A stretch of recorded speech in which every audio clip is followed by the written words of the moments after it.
up, hello, welcome back to my channel, or welcome if you are new. My name is Kayla, and today I am exploring the world of TikTok aesthetics.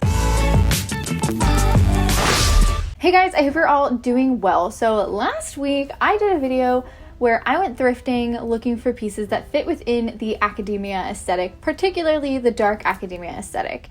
And this week I thought it'd be cool to go through my wardrobe, the clothes I already own, and try to put together outfits that fit within various different TikTok aesthetics. So let me, real quick, tell you guys which aesthetics I chose. I picked the ones that I'm the most confident I can actually put together outfits for, otherwise this video would be like a massive flop. Didn't really want that. So I have 6 different aesthetics here that I'm moderately confident I can create outfits for. First, one that I've already sort of played around with a little bit, and you guys can check out my summer lookbook up here where I definitely play with Cottagecore. So yeah, Cottagecore aesthetic. I think it's an absolutely beautiful aesthetic.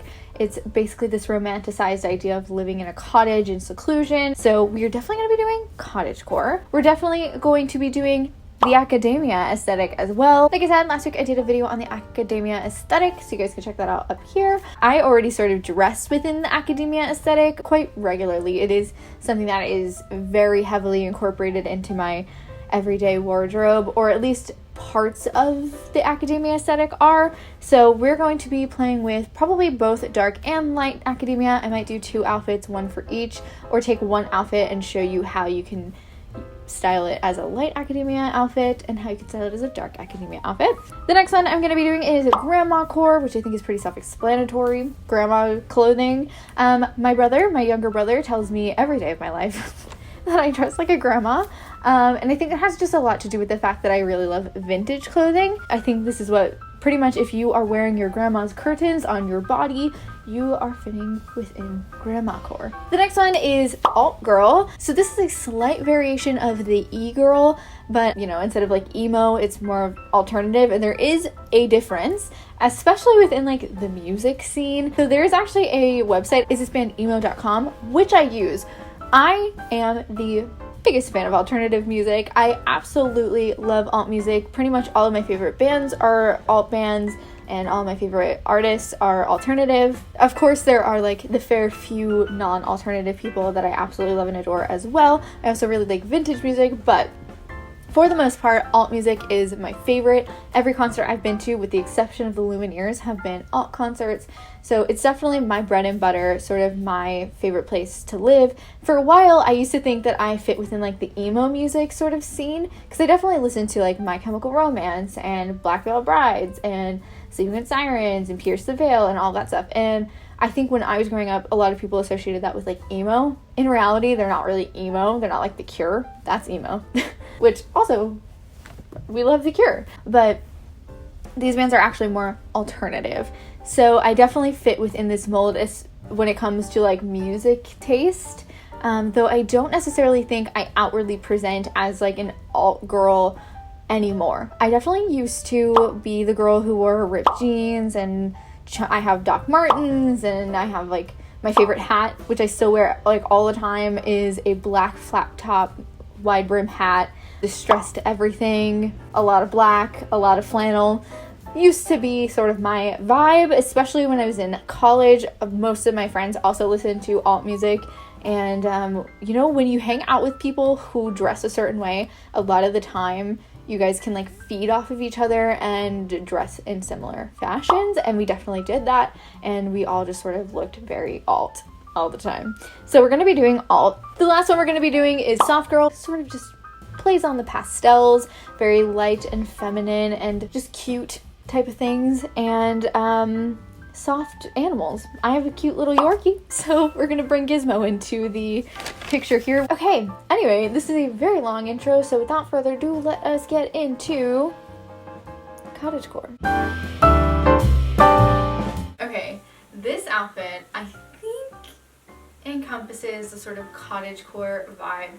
So this is a Love Shack Fancy X Target dress that I got at the beginning of the summer, and I gotta tell you, it's one of my favorite dresses I've ever owned. So this dress is for sure very Cottagecore like.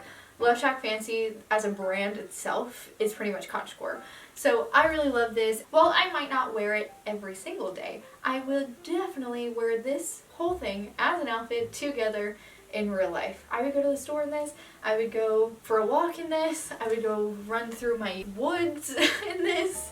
So yeah, this is definitely an outfit I really love, really like, and would wear in real life. So underneath I have this like sort of frilly long sleeve shirt. The shirt has no collar, it just buttons all the way up to the neck and has like really fun fanciful details on it, which ruffles are very, very popular in cottagecore, so I did go ahead and add that on underneath. And then I also have on top of that a detachable Peter Pan collar. Peter Pan collars are my favorite. I add them to almost all of my shirts these days if it looks like it could be added.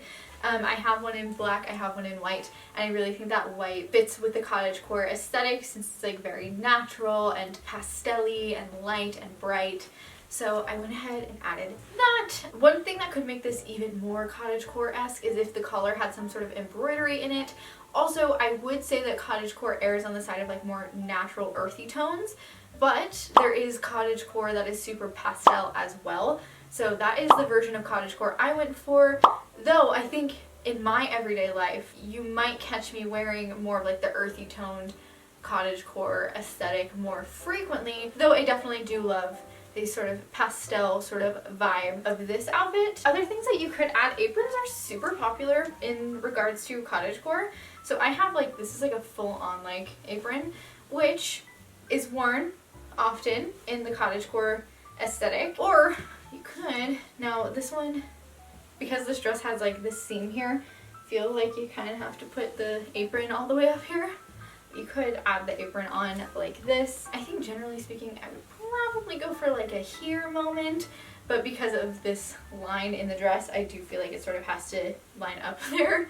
So this looks a little bit, I think, strange given the length of the apron, but it is a very popular thing to add. I also threw on this hair ribbon, which is for sale on my store. So if you guys haven't checked out my store yet, definitely head over there. I'll link it up here in a card. I have a ton of cute like cottagecore-y autumnal things, and the Halloween collection should be dropping end of this week. Yeah, this is something you can pick up there. It's just like a cute little hair ribbon for like a few dollars. So yeah, I think this is a really fun, cute cottagecore look. Cottagecore, they also use Oxford shoes. Again, don't have any, so I went for these floral embroidered sandals. I felt like these very much worked with this dress, and I think worked well for cottagecore as well. I think I see a lot of barefoot people in the cottagecore aesthetic, so you know, I just went for like a cute embroidered, could be hand embroidered, it's not, but could be, sort of shoe. And I think that this is like really darling and very cute. I'm a big fan. I don't know why I've never paired these pieces together before. I often struggle to find a purpose for this long sleeve white shirt, and this is a nice way to style it. I might start styling it underneath other dresses. Okay, so this is the outfit I'm just wearing today in general. I absolutely love plaid pants and plaid everything. It is one of my favorite prints. So plaid pants, which are often found in school uniforms, are something I wear probably 3 days a week, which very much fits within the sort of like academia aesthetic. So I don't necessarily think this outfit is like full-blown academia aesthetic, but I think that it sort of like plays with it a little bit. It incorporates that into my style that already exists. But let us actually turn this into an academia outfit. Okay, first thing we're gonna do is add some loafers. So generally speaking, I think like Oxfords are probably a bit more popular in terms of this aesthetic. However, your girl has not been able to find a pair that she really likes or that are like perfect. I have a vision in my brain of what I want them to look like whenever I get a pair of Oxfords. So for now, we're gonna just go with a nice pair of loafers, which are also super academic and very professional looking. These ones are trashed at the present moment. I need to wet them and just get all the grass, the dried grass off of them. But these are those for the moment. So I think already this sort of adds that sort of smart look. The next thing I want to do is add a cardigan. Cardigans are incredibly popular within this aesthetic. Cardigans were a very popular article of clothing in the 1950s, which is definitely an era that the academia aesthetics draw in the 40s and 50s. So adding a cardigan is definitely going to help your outfit have that sort of cute 1950s vibe. You could definitely wear this like buttoned and tucked in as a shirt, which is a style I really like. What I'm gonna do is just do one button up and voila. Academia also plays with a lot of dark leathers and like vintage looking books. So I have Rebecca here, and if I had my bag, which is currently downstairs, I have a really beautiful like dark leather purse I think would go really nicely with this, or really fun side satchel, like leather side satchel. Don't have one of those, but that would look super cute. And this is an example of dark academia. This is an example of an outfit that I wear daily. This is already the style that I love and live and breathe by. I think it's very simple, and like I said, just that sort of higher education, librarian sort of vibe. Could definitely be your substitute teacher in this. So yeah, cute, simple, fun colors, warm colors, dark colors if you're on the dark academia side. If I had a cream colored cardigan, you could chuck that on and it will bring you into the light academia side, and voila. There you go. Grandmacore. Okay, so from what I can gather, Grandmacore is sort of the more cozy, mature age looking version of like a neutral toned cottagecore. So it looks like you get a lot of frills, a lot of collars, hair ribbons still, chunky knits, and then also people who actually physically knit. I myself am a knitter, so I'm like a quite crafty person, so like people who knit or crochet or embroider, activities that I myself partake in regularly, often fit well in the Grandmacore aesthetic. I have this vintage dress that was handmade that I thrifted in last week's video. I do have to put a hem in it. The hem was never put in by whomever made the dress. I also have on a black Peter Pan collar with it. It's detachable as well. And then I just have on this gray chunky knit that I actually hijacked from my mom's closet, and a brown sort of like seersuckery sheer materialed ribbon in my hair. I have on those same brown loafers, and I feel like this sort of really encapsulates the Grandmacore sort of vibe. I've got my knitting project. I think this really encapsulates what it means to be in Grandmacore. It's sort of, like I said, that more mature, frilly, natural, vintagey vibes. Again, sort of feels like it's drawing on decades of years past, kind of 50s-ish, 70s. This vibe is super like grandma's curtains in the 60s or 70s for sure, which I do think is an important part of Grandmacore, making sure you have some sort of grandma's curtains vibes going on. This is an outfit I would probably wear without the cardigan, if I'm being honest. I would be more likely to wear this outfit like so, and possibly with like a chunkier belt. I did go for a skinny belt because I felt like maybe that was more vintagey, because skinny belts were super popular in the 50s, so I did go with that. But I would probably go with like a bigger, more statement belt, and this would probably be a vibe I would go for. Yeah, so this is definitely a style I used to sort of like live in when I was in college. Minus the long sleeve shirt. I probably would not have worn the long sleeve shirt. I possibly would not have paired the green lettered t-shirt with the red lettered patch pants. However, I chose these pants because I saw this trend going around on TikTok this morning when I was doing some research, and it was like, alt girl, big pants, small shirt, check, or something like that. And so apparently, like, the bigger the pants, the better. And these are the biggest pants I own. Like, the baggiest on my legs, anyway. So I went for these, and then I just picked this shirt because it is the most oversized, sort of, like, fun. Because instead of doing, like, the big pants, small shirt thing, I went for a look I saw a lot, which was the layered shirt and, like, the sort of oversized shirt, oversized pants.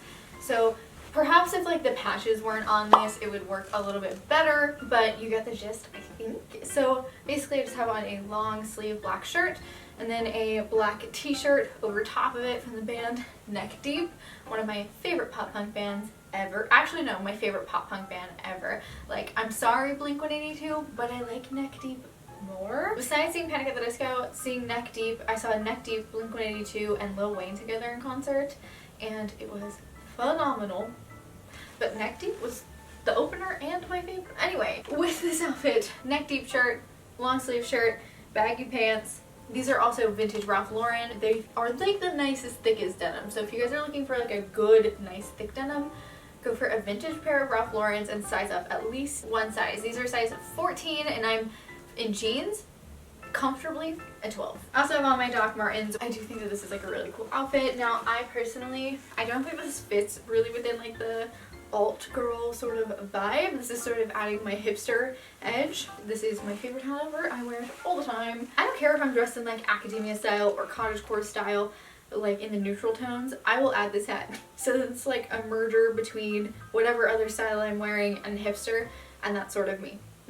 so yeah, I would check on this hat, and I think this is really cool. Not sure that it's like the most alt girl style, but like I guess my version. And that's kind of the cool thing about all these things is while there are sort of general guidelines, I think anybody can sort of morph it into something that works for them and like sort of blend it with their style or a style that they already really love. And I think that that's sort of the cool thing about different like aesthetics, because whilst aesthetics are often considered quite specific, there is a reason there are 17 different sub-aesthetics to certain other aesthetics, if that makes sense. There's a reason that there's cottagecore and then there's fairycore and fawncore and farmcore and cabincore, because it's pretty much the aesthetic with a slight twist, you know what I mean?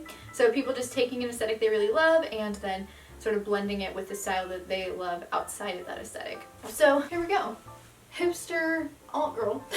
Also in the alt girl aesthetic, dark makeup is something that is really popular, so I put on some purple lipstick and some dark brown eyeshadow. So this is my interpretation of like the soft girl vibe. So to me, the soft girl sort of is just like it says in the title, soft colors. So things that are really like pastel and light in composition, sort of like very girly, very flirty. To me, this is sort of like the popular girl in school sort of outfits. So for this outfit, I just have on this really cute pink off the shoulder ribbed top. This is a combination I saw a lot, like a cute tight frilly top with like a sort of skater-y skirt. So I went for that. I also chucked on my heels, and I also threw on a headband, which you guys could pick up in my store if you wanted. Now I feel like on a cold day, you could probably add something like this. This is just like a little Calvin Klein sweatshirt that I got at Sam's Club, and it's that really beautiful like soft pink. You could easily like chuck that on, and then maybe like throw on a pair of like Converse or white sneakers instead. I feel like if you do like the whole tuck and zhuzh thing, this is a total vibe. This feels very soft girl to me. And then you could easily switch out the shoes for not a high heel. I just went for a high heel. I also thought this would be a cute accessory to add to this outfit. I have this, actually it's a Honeydukes, Harry Potter Honeydukes purse, but like the colors I felt like were just perfect. It's this beautiful pastel pink and then like a mint green. And then voila, you've got the soft girl vibe. To me, this is just like a super feminine, cutesy sort of style. Soft fabrics, soft textures. My dog didn't want to come here, but like dogs or bunnies. And yeah, I think this is like really, really cute, very beautiful, dainty, feminine sort of look. And I think that is sort of the idea behind like the soft girl, is like the very sweet, sort of feminine, delicate, dainty sort of vibe. Also, it looks like a lot of blush and a lot of highlight and like pink, lots of pink, are very popular when it comes to makeup within the soft girl vibe. So I just did my makeup like my everyday makeup. So for my everyday makeup, I do quite a lot of blush actually. I quite like a sort of rouged cheek. And I also put some blush on my nose. I know, like Rudolph vibes, but I think it's cute. And then I also put highlight literally everywhere. Brow bones, cupid's bow, tip of my nose, cheekbones. Just the places that the sun would naturally reflect off your face. So yeah, I think this is a really cute outfit. This is very sweet, minus the heels, because I only wear heels to special occasions. I would probably actually wear this outfit too. This is what I'm saying. You're allowed. to have like 7 different styles. You can participate in all of the aesthetics if you so wish. Alright guys, I hope you enjoyed this video. If you did, don't forget to give it a thumbs up. I had so much fun putting together these outfits, and I also think that a lot of the different aesthetics that I tried out today are aesthetics that either I already incorporate in some of my outfits in my day-to-day life, or are aesthetics that maybe I might want to consider trying out in my everyday life. I would love to try to style some more aesthetic looks in the future. It's honestly like a ton of fun to just go through your closet and try out styling things in ways you'd never done before. I think it's a really fun way to just revitalize your closet and to also see if you like some new styles. I really encourage you guys to step outside of your comfort zone, try some new aesthetics, try some new vibes, pair things together that maybe seem weird to pair together. It might surprise you. You might find your new favorite outfit. Anyway, I hope you guys did enjoy this video. If you did, don't forget to give it a thumbs up, subscribe down below. It's totally free, and I'll let you know when I upload new videos, like I said earlier, which is every Monday or Wednesday if I have a crazy weekend. You guys can also follow me on social media if you so choose. I am super active on Instagram normally. Again, my IG is not working presently, but whenever that gets fixed, I'll be super active over there. And in the meantime, I do have a Facebook page that I have been utilizing quite a bit more, so you guys can check me out over on Facebook. It's always linked down below, along with all of my other social medias, as well as my Etsy shop. Don't forget, the Halloween collection should be dropping this week, I do believe, so head over there to check that out if you guys are interested. And yeah, I love you guys so much. Don't forget, it costs absolutely nothing to be kind, so be nice to one another, register to vote, and I'll see you next time. Bye.